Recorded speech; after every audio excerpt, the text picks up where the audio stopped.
Hi all, എല്ലാവരും എന്ത് പറയുന്നു? സുഖമായിട്ടിരിക്കുന്നോ? അതെ, ഇന്ന് എനിക്ക് ഓഫായിരുന്നു. അപ്പോൾ മക്കളാണെങ്കിൽ പറയും അമ്മ നമുക്ക് എവിടെയെങ്കിലും പോകാമെന്ന്. അങ്ങനെ ഞങ്ങൾ എല്ലാവരും കൂടെ രാവിലെ എല്ലാം സെറ്റാക്കി ഇറങ്ങിയതാണ് കേട്ടോ. ഇറങ്ങിയപ്പോൾ മുഖത്തൊരു സന്തോഷമില്ല. എന്താണെന്നായിരിക്കും നിങ്ങൾ ചിന്തിക്കുന്നത്? അതാണോ? എന്താന്ന് വെച്ചാലേ, എനിക്ക് അന്ന് പോരാൻ ഇറങ്ങിയ സമയത്താണ് ഒരു സന്തോഷ വാർത്ത അറിഞ്ഞത്. പക്ഷേ ചില സന്തോഷങ്ങൾ നമ്മൾ അറിയുമ്പം നമുക്ക് പൂർണ്ണമായിട്ട് എൻജോയ് ചെയ്യാൻ പറ്റാത്തൊരവസ്ഥയിൽ അതിൽ കൂടെ ആയിരുന്നു കേട്ടോ കടന്നുപോയത്. എനിവേ, മക്കളെല്ലാം ഭയങ്കര ഹാപ്പിയാണ്. ഞങ്ങളെല്ലാവരും കൂടെ രാവിലെ കിട്ടിയതെല്ലാം പെറുക്കി കൂട്ടി അങ്ങനെ അങ്ങോട്ട് യാത്ര തിരിച്ചു. ഞാൻ തലേദിവസം അമ്മയോട് പറഞ്ഞിരുന്നു, അമ്മ നമുക്ക് നേരത്തെ പോകണം കേട്ടോ, അല്ലെങ്കിൽ അവിടെ ചെല്ലുമ്പോൾ ഭയങ്കര വെയിലായിരിക്കുമെന്ന്. അങ്ങനെ ഞങ്ങൾ പറഞ്ഞ് എല്ലാം റെഡിയായി വന്നപ്പം ഏകദേശം ഒരു 10 o'clock ഒക്കെ ആകാറായിട്ടുണ്ട്. അങ്ങനെ അത് മാത്രമല്ല, നമ്മുടെ വണ്ടിക്ക് ബ്രേക്ക് ഇല്ലായിരുന്നു. തലേ ദിവസം പോയിട്ടാണ് അതിൻ്റെ ബ്രേക്ക് ശരിയാക്കിയത്. അപ്പം പോയ വഴിക്ക് അതും ഒരു പണി തന്നു. ബ്രേക്ക് അവർ ചെയ്തപ്പം ഓവർ ടൈറ്റായിപ്പോയി. അങ്ങനെ ഓവർ ഹീറ്റായി ടയറ്. പിന്നെ തിരിച്ച് വർക്ക്ഷോപ്പിൽ കൊണ്ടുപോയി. വർക്ക്ഷോപ്പിൽ നിന്ന് പിന്നെ നമ്മൾ വീണ്ടും പോകുന്നതാണ് കേട്ടോ നിങ്ങൾ കണ്ടുകൊണ്ടിരിക്കുന്നത്. അതെ, രാവിലത്തെ ബ്രേക്ക്ഫാസ്റ്റ് ഒക്കെ റെഡിയാക്കിയാണ് നമ്മൾ അങ്ങ് പോയത് കേട്ടോ. ദോശയും ചട്നിയും. പിന്നെ അത് ഞങ്ങൾ ഇടയ്ക്ക് വെച്ച് വണ്ടി നിർത്തി ഒരു തണലൊക്കെ നോക്കി. വലിയ മരങ്ങളൊന്നുമില്ല, ഉള്ള മരങ്ങളൊക്കെ വെച്ച് അഡ്ജസ്റ്റ് ചെയ്ത് ഞങ്ങളെല്ലാവരും കൂടി അവിടെ ഇരുന്ന് ഫുഡ് കഴിച്ചു. പിന്നെ ഉണ്ടല്ലോ, ഇങ്ങനത്തെ യാത്രകൾ പോകുമ്പോഴത്തേനും ശരിക്കും പറഞ്ഞാൽ ഇങ്ങനെ ഫുഡൊക്കെ പ്രിപ്പയർ ചെയ്ത് നമ്മൾ പോവുകയാണെങ്കിൽ ഭയങ്കര ഒരു ഹാപ്പിനെസ് ആണ് കേട്ടോ. എന്നും നമുക്ക് തിരക്കുള്ള ലൈഫല്ലേ, അതിൽ നിന്നൊരു ചേഞ്ച് ആരാണ് ആഗ്രഹിക്കാത്തത് അല്ലേ? ശരിക്കും പറഞ്ഞാൽ നമ്മളിപ്പോൾ പോകുന്ന പ്ലേസ് എന്ന് പറയുന്നത് സിംഹോൾ എന്ന് പറയും. അത് ശരിക്കും ഒരു ഫാമിലിക്ക് എൻജോയ് ചെയ്യാൻ പറ്റിയിട്ടുള്ള ഒരു പ്ലേസാണ്. ആക്ച്വലി അതൊരു ടൂറിസ്റ്റ് പ്ലേസും കൂടിയാണ് കേട്ടോ. അവിടെയാണെങ്കിൽ നല്ലതായിട്ടുള്ള വെള്ളമുണ്ട്. ഐ മീൻ ഒരു ബ്ലൂ കളറിലുള്ള വാട്ടറാണ് അവിടെ ഉള്ളത് കേട്ടോ. ഇതേ നോക്ക്, സിംഹോൾ. അങ്ങനെ പറഞ്ഞ് ദേ നമ്മളിപ്പോൾ സിംഹോളിൽ എത്തിയിട്ടുണ്ട്. അവിടെ എന്ന് പറഞ്ഞാൽ ശരിക്കും പറഞ്ഞാൽ ഫാമിലി ആയിട്ട് പിക്നിക്ക് പോകാനോ അല്ലെങ്കിൽ എന്താ പറയുന്ന ഒരു 1 day ട്രിപ്പിനോ ഒക്കെ അടിപൊളിയായിട്ടുള്ളൊരു പ്ലേസ് ആട്ടോ. അവിടെ ചെറിയൊരു പാർക്കുണ്ട്, പിള്ളേർക്കും എൻജോയ് ചെയ്യാം. പിന്നെ നമ്മൾ അങ്ങോട്ട് നടന്നു പോകുമ്പോഴത്തേന് കുറച്ചങ്ങോട്ട് നടന്നു ചെല്ലുമ്പോഴത്തേനാണ് ഈ സിംഹോൾ കാണാൻ പറ്റുന്നത്. ആക്ച്വലി ഇതൊരു ശരിക്കും പറഞ്ഞാൽ നല്ല പ്ലേസ് ആണ്. നമുക്ക് സ്വിം ചെയ്യാൻ, റിലാക്സേഷന്, നമ്മളുടെ നേച്ചറിനെ എൻജോയ് ചെയ്യണമെങ്കിൽ നല്ലൊരു പ്ലേസ് ആണ് കേട്ടോ. പിന്നെ നമുക്ക് എന്താണ് പ്രശ്നം എന്ന് വെച്ചാൽ നമ്മൾ വെയിൽ നോക്കിയിട്ടേ ഇവിടെ പോകാവുള്ളൂ. ഇവിടെ നിന്ന് നടന്നു നീങ്ങുന്ന സമയത്ത് ഭയങ്കര വെയിലാണ് കേട്ടോ. ഇത് ആക്ച്വലി ഈ സിംഹോൾ എന്ന് പറയുന്നത് ഒരു 200 മീറ്റർ നമ്മുടെ ഭൂമിയിൽ നിന്ന് താഴോട്ട് ഇരുന്നതാണ്. ഇതിനകത്ത് താഴോട്ട് ഇറങ്ങി ചെല്ലാനായിട്ട് ആ സ്റ്റെപ്സ് കണ്ടോ, അത് 78 സ്റ്റെപ്സ് ഉണ്ട്. ആ സ്റ്റെപ്സ് എല്ലാം ഇറങ്ങി താഴെ ചെല്ലുമ്പം ഉള്ള സൂര്യനെ മുഴുവൻ നമ്മൾ ആവാഹിച്ചെടുക്കുന്ന പോലെ നല്ല വെയിൽ കൊള്ളും. പിന്നെ ഞങ്ങൾ എന്താ ചെയ്തതെന്ന് വെച്ചാൽ അതിൻ്റെ ഒരു കോർണറിലോട്ട് ചേർന്നാണ് ഞങ്ങൾ ഇരുന്നത് വെയിൽ കൊള്ളാതിരിക്കാനായിട്ട്. അതെ, പിന്നെ വേറൊരു കാര്യം എടുത്തു പറയണം. ഈ പ്ലേസ് ശരിക്കും പറഞ്ഞാൽ സ്വിമ്മിങ് ലവേഴ്സിന് വേണ്ടിയിട്ടുള്ളതാണ് കേട്ടോ. അതായത് ഭയങ്കരമായിട്ട് നോക്കിയാൽ ആണ്ട മേളിൽ നിന്ന് എടുത്ത് ചാടുന്നവരുണ്ട്, നന്നായിട്ട് സ്വിം ചെയ്യാൻ അറിയുന്നവർ. നമ്മളെ പിന്നെ അതിനൊന്നും കൊള്ളത്തില്ലാത്തതുകൊണ്ട് എനിക്ക് സ്വിമ്മിങ് അറിയത്തില്ല. മോളെ സ്കൂളിൽ പഠിപ്പിക്കുന്നുള്ളതുകൊണ്ട് കുറേശ്ശെ സ്വിം ചെയ്യുന്നത് കാണാം കേട്ടോ.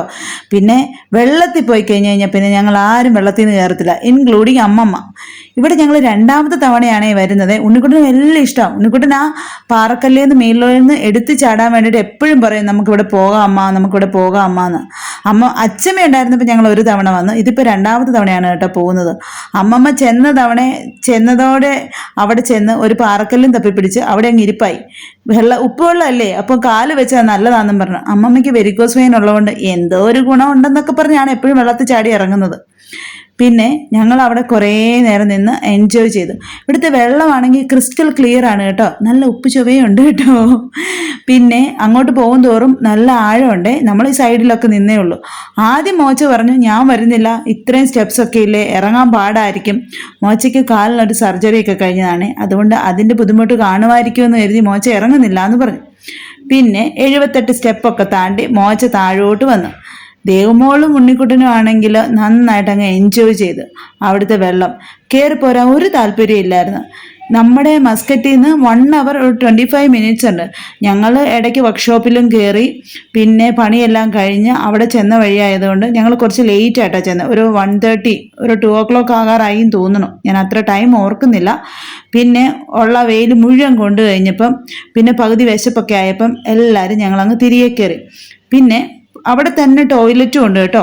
അവിടെ തന്നെ കുറച്ച് സിങ്ക് ഹോളിൽ നിന്ന് കയറി കുറച്ച് അങ്ങോട്ട് നടന്നു കഴിയുമ്പോഴാണ് ടോയ്ലറ്റ്. അതായത് ഇതിൻ്റെ എൻട്രൻസിൻ്റെ അവിടെയാണ് ടോയ്ലറ്റ്. അവിടെ ചെന്ന് എല്ലാവരും റീഫ്രഷായി ഡ്രസ്സൊക്കെ മാറി ഞങ്ങൾ അങ്ങനെ അവിടെ നിന്ന് യാത്ര തിരിച്ചു. അവിടെ ദേ അങ്ങോട്ട് പോയപ്പോൾ തന്നെ ഉണ്ണിക്കുട്ടൻ ഈ ഒട്ടകം കണ്ടുവെച്ചതായിരുന്നു കേട്ടോ. തിരിച്ചു വന്നപ്പോഴും ആക്ച്വലി ഉണ്ണിക്കുട്ടൻ ഒട്ടകത്തിൻ്റെ മേളിൽ കയറണമെന്നൊന്നുമില്ല, അതിൻ്റെ അടുത്തൊന്ന് പോയാൽ മതി. അവിടെ ചെന്നപ്പോൾ അതിൻ്റെ ആള് ഉണ്ണിക്കുട്ടനെ പിടിച്ച് ഒട്ടകത്തിന് മേളിൽ ഇരുത്തി. ഉണ്ണിക്കുട്ടൻ ചാടി ഇറങ്ങി പേടിച്ച്. അങ്ങനെ ഞങ്ങൾ അവിടുന്ന് യാത്ര തിരിച്ച് ഈ പോരുന്ന വഴിയിലുള്ള ഇതാണ് കേട്ടോ നമ്മൾ കണ്ടുകൊണ്ടിരിക്കുന്നത്.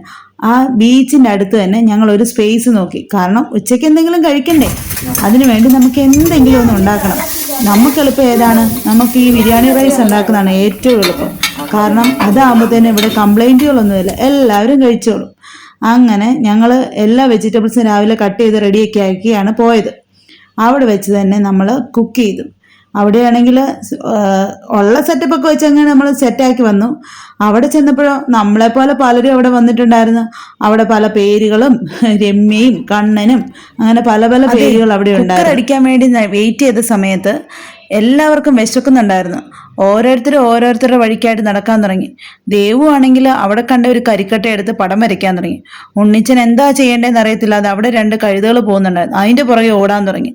പിന്നെ ഉണ്ണിച്ചനെ വലിച്ച് തിരിച്ചു കൊണ്ടുവന്ന് അങ്ങനെ നോക്കിയപ്പോൾ എന്താ രാവിലത്തെ 2 ദോശ മിച്ചയിരിപ്പുണ്ടായിരുന്നു. ദോശ പിന്നെ പറയണമല്ലോ, നമ്മൾ പോന്നപ്പോഴത്തേനെ മീൻകറിയൊക്കെ ആയിട്ടാണ് കേട്ടോ പോകുന്നത്. മീൻകറിയും നാരങ്ങാച്ചാറും ഒക്കെ കൊണ്ടുവന്നിട്ടുണ്ടായിരുന്നു. അപ്പം ചട്നി രാവിലെ തന്നെ നമ്മൾ കഴിച്ചു തീർത്തു. കാരണം ഇരുന്ന് കഴിഞ്ഞാൽ ചീത്തയാവുമെന്ന് കരുതി. അങ്ങനെ ഞാൻ ആ 2 ദോശ മീൻകറി കൂട്ടി എല്ലാവർക്കും ഓരോ പങ്ക് വെച്ച് കൊടുത്തു. അങ്ങനെ ഇടക്കാല ഒരാശ്വാസം പോലെ ഞങ്ങൾ ദോശയിട്ട് ഒരു വിശപ്പിനെ അങ്ങ് ഒതുക്കി. ആ സമയത്ത് കുക്കറൊക്കെ അടിച്ച് ജസ്റ്റ് തുറക്കാനുള്ള ഒരു ടൈമിന് വേണ്ടിയിട്ട് വെയിറ്റ് ചെയ്തു. അങ്ങനെ ഞങ്ങൾ റൈസ് എല്ലാം കഴിച്ച് അവിടുന്ന് യാത്ര ഇരിക്കുന്നു. പിന്നുണ്ടല്ലോ അവിടെ അടുത്ത് തന്നെ അതിൻ്റെ സൈഡിൽ തന്നെ കടലായതുകൊണ്ട് അവിടെ ഓരോരുത്തരും ഈ വെക്കേഷന് ഈ ടെൻ്റൊക്കെ കെട്ടി അവരവിടെ സ്റ്റേ ഉണ്ട് കേട്ടോ. നമ്മൾ ഇതുപോലെ ഫുഡ് ഉണ്ടാക്കിക്കൊണ്ട് പോവുകയോ ഫുഡ് ഉണ്ടാക്കുകയോ ഒക്കെ ചെയ്യുകയാണെങ്കിൽ ഇങ്ങനെയുള്ള യാത്രകൾ ഒരുപാട് മനോഹരമായിട്ട് എനിക്ക് തോന്നാറുണ്ട് കേട്ടോ. ഞങ്ങൾ പലപ്പോഴും ഇങ്ങനെ ചെയ്യാറുണ്ട്. പക്ഷേ നമ്മുടെ യൂട്യൂബ് ചാനൽ തുടങ്ങിയത് ഇപ്പോഴാണല്ലോ, അതുകൊണ്ടാണ് ഇങ്ങനത്തെ വീഡിയോ ആദ്യമായിട്ട് ഇതിനകത്ത് അപ്ലോഡ് ചെയ്യുന്നത്. അങ്ങനെ ഫുഡെല്ലാം കഴിച്ച് ഞങ്ങൾ സാധനങ്ങളെല്ലാം പെറുക്കി വണ്ടിയിലോട്ട് എടുത്തു വെച്ചു. അപ്പോൾ ദേവക്കുട്ടൻ പറഞ്ഞു, അമ്മ എനിക്ക് ബീച്ചിൻ്റെ സൈഡിലോട്ടൊന്ന് പോകണം. നമ്മളും ബീച്ചിൻ്റെ സൈഡിൽ തന്നെയാണല്ലോ നിൽക്കുന്നത്, അപ്പം ഇത്രയും വന്നതല്ല, എന്നാൽ ബീച്ചിൻ്റെ സൈഡിലോട്ട് കൂടി ഒന്ന് പോയേക്കാന്ന് കരുതി. അത് പറയേണ്ട താമസം ഉണ്ണിക്കുട്ടൻ നേരെ ഓട്ടം തുടങ്ങി ബീച്ചിൻ്റെ അവിടെയോട്ട്. പിന്നെ ഉണ്ണി അങ്ങനെയാണല്ലോ, ചോദിക്കുകയും പറയുകയും ഒന്നും വേണ്ടല്ലോ. അങ്ങനെ ഉണ്ണി പോയപ്പോൾ ഞങ്ങളും പുറകെ അങ്ങ് യാത്രയായി. എവിടോട്ട്? ബീച്ചിലോട്ട്. അവിടെ ചെന്നപ്പോഴാണെങ്കിലുണ്ടല്ലോ വെള്ളം നന്നായിട്ട് ഇറങ്ങിയിട്ടുണ്ട്. നിങ്ങൾക്ക് കാണാമോ എന്ന് എനിക്കറിയത്തില്ല. നമ്മുടെ ചെറിയ എന്താ പറയുന്നത് കക്ക ഇല്ലേ, ആ കക്ക എല്ലാം ഒട്ടിപ്പിടിച്ചിരിപ്പുണ്ടായിരുന്നു ആ പാറക്കല്ലേലെല്ലാം. ആ കല്ലേലെല്ലാം അതുണ്ടായിരുന്നു. അത് ഉണ്ണി ഇങ്ങനെ എടുത്ത് പെറുക്കിയപ്പോൾ ഞാൻ പറഞ്ഞു, ഉണ്ണിക്കുട്ടാ അതിനകത്ത് ഇത് കക്കായ ഉണ്ടെന്ന് പറഞ്ഞ് കക്കാരച്ചിയില്ലേ, അത് ഞാനിങ്ങനെ ഒരെണ്ണം അവനെ എടുത്ത് കാണിച്ചു കൊടുത്തു. ഇതൊക്കെയല്ലേ ഇവർക്ക് കാണാൻ പറ്റുള്ളൂ. അങ്ങനെ ഞങ്ങൾ ബീച്ചെല്ലാം കണ്ട് അങ്ങനെ ഫുഡും എല്ലാം കഴിച്ച് ബീച്ചും എല്ലാം കണ്ട് ഞങ്ങൾ പോരാൻ ഇറങ്ങിയപ്പോൾ ഓൾമോസ്റ്റ് ഒരു 4:30 ആകാറായിട്ടുണ്ട് കേട്ടോ. പിന്നെ നമ്മുടെ മസ്കലിലോട്ട് എത്താൻ നല്ല ദൂരം ഉണ്ടല്ലോ, അതുകൊണ്ട് ഞങ്ങൾ നേരെ ഇവിടുന്ന് പോന്നു. പിന്നെ ഇപ്പം തണുപ്പൂടായതുകൊണ്ട് പെട്ടെന്ന് ഇരുട്ടുകയും ചെയ്യുമല്ലോ. അങ്ങനെ ഞങ്ങൾ നേരെ പിന്നെ ഉണ്ണിച്ചനും ദേവക്കുട്ടനും കയറിയ പാടെ തന്നെ നല്ലതായിട്ട് ഉറങ്ങിപ്പോയി.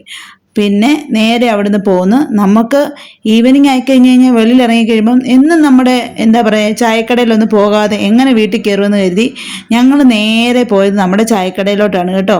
അവിടെയാണ് ഇവിടുത്തെ ഏറ്റവും നല്ല ഏത്തക്കാപ്പം കിട്ടുന്നത്. നിങ്ങൾക്ക് എൻ്റെ ഷോർട്സ് കണ്ടിട്ടുണ്ടെങ്കിൽ നിങ്ങൾക്ക് മനസ്സിലാവും. ഞങ്ങൾ സ്ഥിരം പോകുന്ന ഒരു ചായക്കടയാണ് കേട്ടോ. അവിടെ ചെന്ന് ഞങ്ങളെല്ലാവരും ഈ എന്താ പറയുക ഏത്തക്കായും ഉഴുന്നുവടയും പരിപ്പ് വടയും, എന്താ ഉണ്ണിക്കുട്ടനാണെങ്കിൽ സമൂസ ഇഷ്ടമാണ് കേട്ടോ.